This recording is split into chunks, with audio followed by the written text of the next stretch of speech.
And to break down what we know so far about this new strain of the virus, Dr. Amesh Adalja, who is a professor at Johns Hopkins Center for Health Security, is with us from Pittsburgh. Thanks very much for being here with us.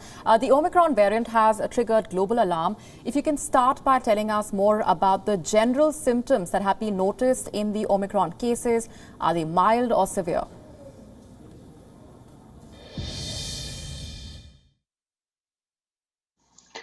We don't have a lot of information about the full clinical disease that Omicron causes. And what we're hearing about now may be a little bit biased because it's younger people getting infected, for example, in South Africa, and younger people tend to have mild symptoms. But we have not heard much about severe symptoms. And that may be because we just haven't seen them. Although there are people being hospitalized in South Africa, they tend to be unvaccinated, which I think is reassuring, telling us that the vaccine is protecting against severe disease. But the symptoms are probably going to be of the same sort. It's unclear if this is a milder version of COVID. I think it's too early to say that. We need a lot more data to say it for sure. Right. What do we know so far about how rapidly this variant is spreading, and what precautions would you recommend at this point? We know that this variant is becoming dominant in South Africa, and it seems to have outcompeted Delta.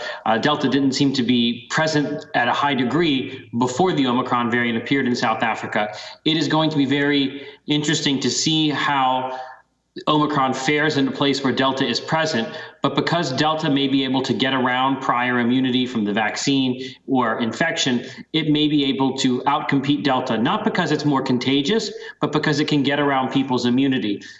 There are some models that are predicting it will become dominant over time.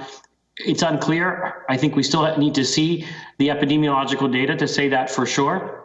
But the best way to prepare for Omicron is the best way to prepare for Delta. It's the same thing. So if you haven't been vaccinated yet, you should get vaccinated, because even if the vaccines can't protect you from every Omicron infection, they will protect you against what matters: serious disease, hospitalization, and death. It's important to get tested if you've been exposed, if you've got symptoms, and especially if you're unvaccinated, if you're in high-risk situations, to continue to wear a mask. A preliminary study by South African scientists suggests that the Omicron variant is 3 times more likely to cause reinfections as compared to the Delta or the Beta strains. Do we know why?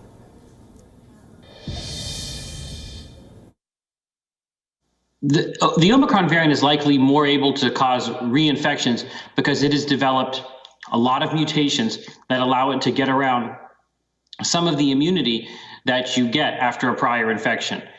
And this is not surprising because of the number of mutations that are there.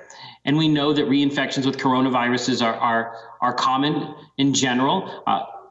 And it's also the case that this likely is a variant that evolved particularly because it was trying to evade immune responses. So this might have been a variant that was in a person for a very long period of time, or maybe in an animal for a very long period of time, and evolved in a way to get around some of the immunity that infection provides.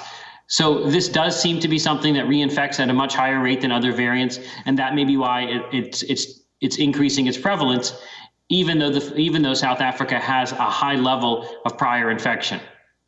Dr. Amesh Adalja, thanks very much for sharing those details here with us.